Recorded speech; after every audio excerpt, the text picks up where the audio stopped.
পবিত্র ঈদ উল ফিতরকে সামনে রেখে কর্মব্যস্ত নগরী ছেড়ে প্রিয়জনের কাছে ছুটে চলছেন লাখো মানুষ।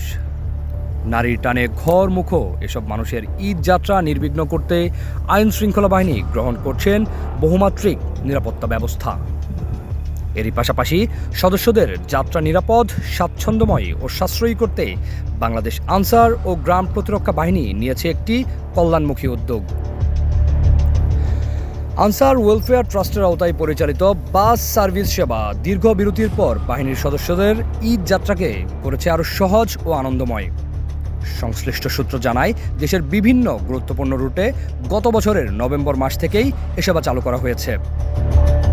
এই বিশেষ বাস সার্ভিসে বাহিনীর বিভিন্ন স্তরের সদস্যদের পাশাপাশি তাদের পরিবারবর্গ ও আত্মীয় স্বজনরাও যাতায়াত করতে পারছেন। প্রচলিত ভাড়ার তুলনায় বিশেষ ছাড় ও সুবিধা থাকায় এটি ইতিমধ্যে ব্যাপক সাড়া ফেলেছেন সদস্যদের মাঝে। দীর্ঘদিন পর ছুটি পেয়ে প্রিয়জনের কাছে ফিরতে পারা সদস্যরা এই উদ্যোগে সন্তোষ প্রকাশ করছেন। তারা জানান, স্বল্প খরচে নিরাপদ ও আরামদায়ক ভ্রমণের সুযোগ তাদের ঈদের আনন্দকে আরও বহুগুণ বাড়িয়ে দিয়েছে। যে আনসার বিটিভির যে সার্ভিস, গাড়ির যে সার্ভিস অত্যন্ত ভালো। আমরা আশা করি যে আরও যদি এরকম সার্ভিস দেওয়া হয় তাহলে আমরা উপকৃত হব।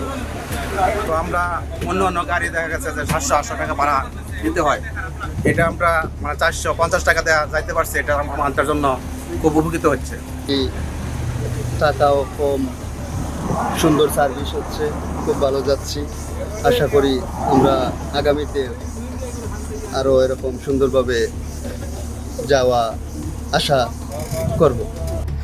বাহিনীর সম্মানিত মহাপরিচালক মেজর জেনারেল আব্দুল মোতালেব সাজ্জাদ মাহমুদের গৃহীত বিভিন্ন কল্যাণমুখী উদ্যোগের মধ্যে আনসার ওয়েলফেয়ার ট্রাস্ট একটি গুরুত্বপূর্ণ সংযোজন হিসাবে বিবেচিত হচ্ছে।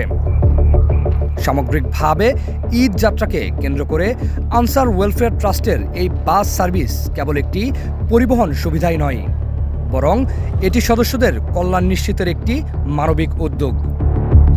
ভবিষ্যতেও এ ধরনের কার্যক্রম বাহিনীর সদস্যদের জীবনে ইতিবাচক প্রভাব ফেলবে বলে সংশ্লিষ্টদের প্রত্যাশা। প্রান্তিক কণ্ঠস্বর, নিউজ ডেস্ক।